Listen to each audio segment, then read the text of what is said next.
probably the largest or the second largest form of investment. Bonds are loans made to companies or governments that they have to pay back after a period of time with interest.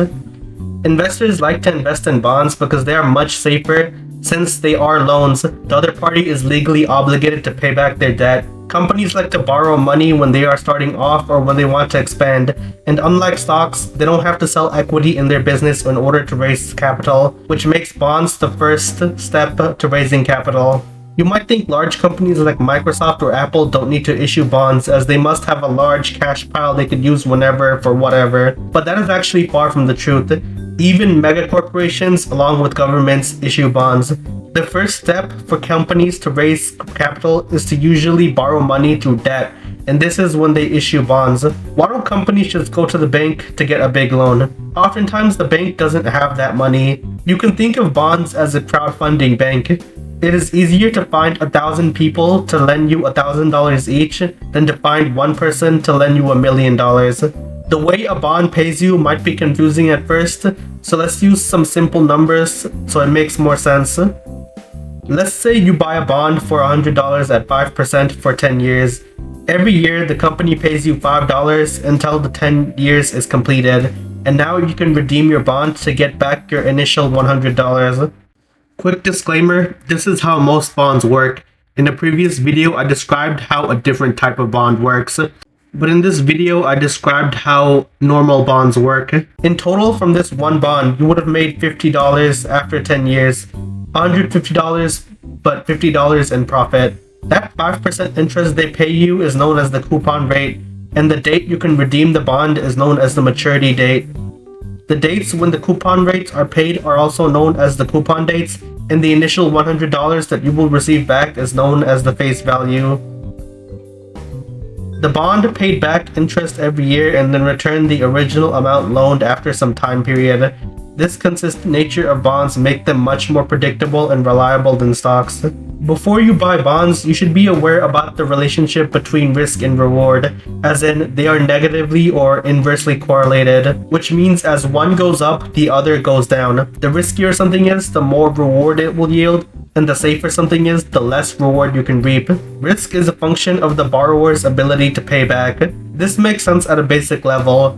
Imagine two people who want to take out loans from the bank.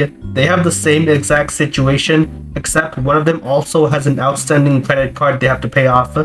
This makes the person with the outstanding credit card riskier, so if the bank can only give out the loan to one person, they would choose the person without the outstanding credit card debt. In order to incentivize the bank to lend their money to them, the person with the outstanding credit card debt will have to offer a higher interest rate. Hence, the riskier person is handing out bigger rewards. When it comes to bonds, you can classify them based on who is issuing them. Firstly, you have government bonds. These are considered the safest as governments are generally known to always pay back their debts. As if a government weren't able to pay back their debts, they would likely collapse. In the case a government does struggle to make payments on the bonds, they always have the option to raise taxes to increase their revenue to help make payments on the bonds. If you ever hear that America is in $35 trillion in debt, about 6.7 trillion of it are bonds that the US government has to pay back. The second type of bonds are corporate bonds. These are from big companies, many of which you may be familiar with.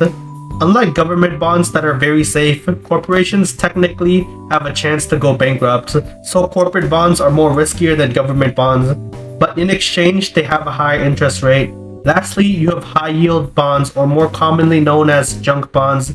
They are called junk bonds because they have a high chance to default on their payments. These are issued by small startups or unstable governments, but they are formerly known as high-yield bonds because they offer the largest amount of return shall everything not crumble to pieces. You can also classify bonds as corporate, municipal, government, or agency, but the previous classifications are more common, but you can pause the video to go ahead and read over what each of these are. Bonds are also given a seniority ranking. In the event that a company does go bankrupt, the more senior bonds are allowed to cover their losses first, before less senior bonds are given anything. To compensate for this, the less senior bonds are paid a higher interest rate. In addition to the issuer, You can also label bonds sold by the US government by how long until the maturity date is reached.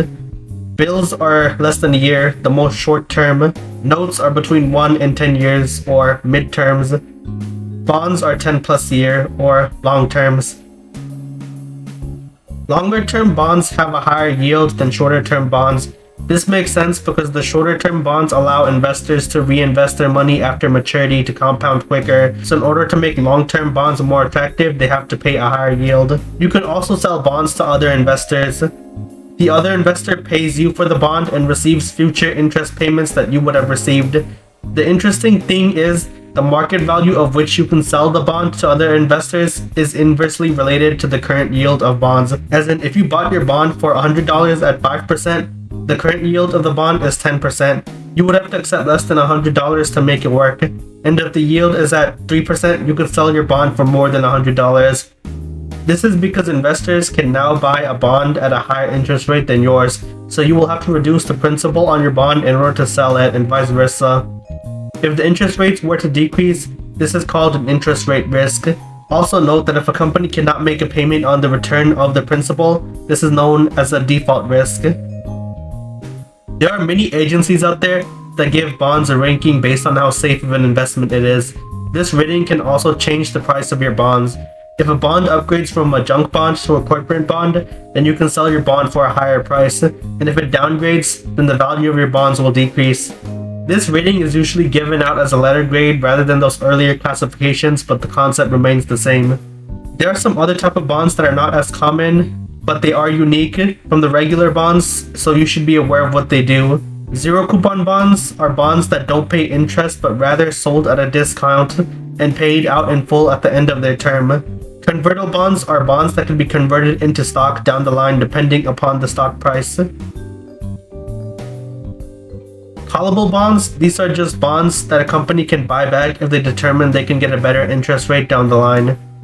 Puttable bonds are bonds that allow the holder to sell back the bonds to the company before maturity. Comparing the two biggest securities side by side, stocks and bonds, you can see that stocks are much riskier than bonds but offer a higher reward, while bonds give you stability and consistency. This makes it so that they go hand in hand. And a highly useful piece of advice is to have more of your money invested in stocks if you are younger, and invest more into bonds if you are older. If you are interested in buying US Treasury bills yourself, you can use the link in the description below in order to buy bonds directly from the US government. Bond.